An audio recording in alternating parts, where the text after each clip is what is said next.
Welcome to Operations Management. We are covering quality management, and this is the third lecture. And as we have learned so far, we covered the criticality of quality and the substance of quality. Today's topic, or this topic, is quality management tools.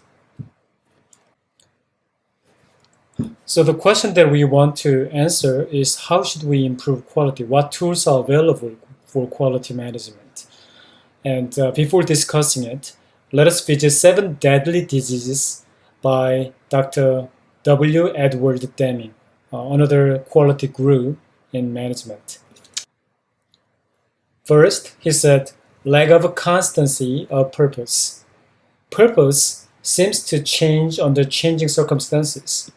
What is the utmost value and mission that a company is pursuing? Despite financial difficulties in the early 1990s, Apple did not change their purpose for premium computer and kept on pursuing it. This tenacity is of necessity to drive everyone and arrive at success. Second, emphasis on short-term profits. This is another disease. Quality rarely comes true in a short term. Emphasis on short-term profits is against quality initiative. To achieve quality outcomes, companies need to look at the long-term strategy and move for a better goal. Third, evaluation by performance, merit rating, or annual review of performance. These are only an aspect of quality and cannot capture various aspects of quality management. Mere performance-based view would eclipse the real priority. Fourth, mobility of management. This is related to the long-term commitment. The median tenure of top management in large-cap companies is 5 years in 2017. In other words, the tenure of CEO from half of the firms are serving only 1 to 5 years, and 50 CEOs served less than a year. Imagine how short-lived their initiatives would be. The short tenure can result in frequent changes in initiative and goals. Fifth disease, running a company on visible figures alone. Examples of visible figures are sales and profit. More important is how the money was spent. Was the revenue made out of brand image or all kinds of promotions and incentives? Sixth, excessive medical costs. We all know how much we are suffering from medical costs. It's too high and too inefficient. Seventh, excessive costs of warranty. If we have a high quality, then we should be able to debunk distrust on the quality of a product or service. The best thing is that we may stay far away from a doctor's office and lawyer's office, but our life is full of uncertainties and may not be able to avoid our disease and sicknesses and lawsuits. So, given this situation, what are the major things that could be done for quality improvement amongst these diseases? Let us think about how to improve quality. The first method is Kaizen. Kaizen is a Japanese word. Kai means again, and change, gen, means good. So its literal meaning is to again ameliorize. This word can be translated into continuous improvement in English. The big idea is that a company creates a culture of continuous improvement where all employees are actively engaged in improving the quality of anything. It can be products or service or processes. Anything can be a target of Kaizen. Kaizen is a series of ongoing events in an organization. It can be a month long or a week long. It could be a quarter long when employees observe documents and see where the problem is, and they identify the waste and then try to find a way to eliminate this waste, and then check the reality and think of the problems that they want to eliminate or improve, and they implement these ways to make changes and implement that and see what happened before changes and after changes. And after that, measure the result and compare that. And if that result is very successful, then other departments or people can adopt that methods and implement that in the department-wise initiatives or organization-wise initiatives. And the organization can incentivize those people and encourage them, recognize them. And then you can jump into another Kaizen event to improve the quality. The second method is employee empowerment. Related to Kaizen is employee empowerment, when all the employees take the ownership of the process and operations, and continuous improvement can take place in that organization. Employees are not regarded as a person who works for a contract, but as a partner and steward of the organization.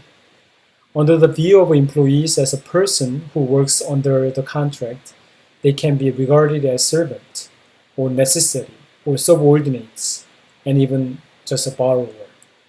However, under the view of steward, they can be regarded as partner, collaborator, companion, and owner.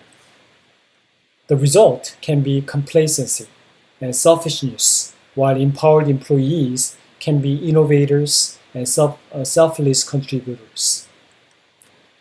Please take a look at this virtuous cycle from employee empowerment. When employee empowerment increases employee satisfaction, then good things can happen. Employees are satisfied with their work, and they are more motivated to work for the customers and the organization. Then customer satisfaction increases because of that employees' satisfaction.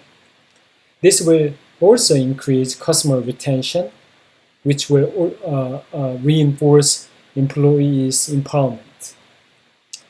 I would say that the source of customer satisfaction comes from employee satisfaction. The third tool is Fish-byne diagram.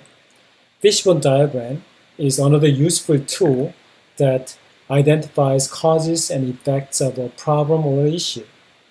It is called cause and effect diagram, but Fish-byne diagram is more common name. Because the diagram looks like the fishbone, that's why it's called Fish-byne diagram. Let us take an example of dissatisfied airline customer. What would be the cause of that dissatisfaction? It's rather a big topic. When using Fish-byne diagram, one should know that there are generally 4 categories we use. It's called 4 M's: methods, machinery, material, and manpower. Here in this diagram it says people, but we can say manpower. Although these categories originated from industrial terms, we can use the concept in service industry as well. As you can see in this diagram, problems with seats, restroom, air conditioning belong to machinery category. Similarly, expensive tickets, cold food, and hard pillows are the problems of material.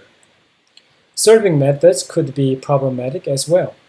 Southwest Airlines is famous for getting rid of groups classification. They just use different zones to substitute for seat number reservation. Some customers might be complaining about this method because it removes incentives to be repeat customers to Southwest Airlines. Lastly, we can find plenty of examples under manpower category. Staff shortages and unkind attitude can be contributed to manpower problem. Using this method, one can narrow an issue down. For example, what would be the causes of long lines in security checkpoints? One can find causes in 4 M's and derive some causes from the analysis. Identifying causes is beneficial to find the solution. Solution begins with asking the right question and putting them on the right category. And if it's people problem, we can come up with different solutions. Mature and methods and machinery, it may be more costly, but we can think of corresponding measures to correct it. Fourth method of quality improvement is Six Sigma. Six Sigma is a scientific method that specializes in business process. There is a whole field in Six Sigma. The keyword is Sigma. Can you guess what Sigma stands for? It stands for standard deviation. The method focuses on reducing or eliminating variations from the processes. The difference between Six Sigma and other quality tools is it's a scientific approach. There are 5 steps involved in Six Sigma, which are DMAIC: define, measure, analyze, improve, and control. And I would say the most important phase of these 5 phases is define phase, that we need to observe the process carefully and take the time to understand and see the interactions and find the right cause of that. And there's a course that is offered at Rowan University called Improving Business Processes that delve into this topic. So we have now talked about quality management, and let's summarize the topics that we have learned so far. So we first talked about criticality of quality, why quality matters. And we said that it's important because quality offers the basis of standard and decision making. And it also differentiates an organization or product service from others. It is a cost saver, although it looks costly. Once the high quality is achieved, then it saves time and money and earns flexibility, which afford us to invest more in quality. And it is also profit booster. It increases productivity, and the loss of quality will cause such a damage to an organization. Then we talked about the substance of quality, and we said that quality can be defined as meeting or exceeding customers' expectation today or in the future. And there are 2 competing views in quality: user-based view and producer-based view. And we see that user-based view and producer-based view can collide each other. Although a producer might be doing a good job efficiently, their outcome may not satisfy customers. So we do need to work on bridging the gap together. And there were 8 dimensions of quality we discussed. Lastly, in this video, we talked about quality management tools, which are Kaizen and employee empowerment and Fish-byne diagram and Six Sigma. And I would say the most important thing is to have this motivation to realize the full potential of a process, resource, and organization altogether. I would say quality management is a very important part of operations management and in any organization. And I hope these lectures helped you to understand that. Thank you.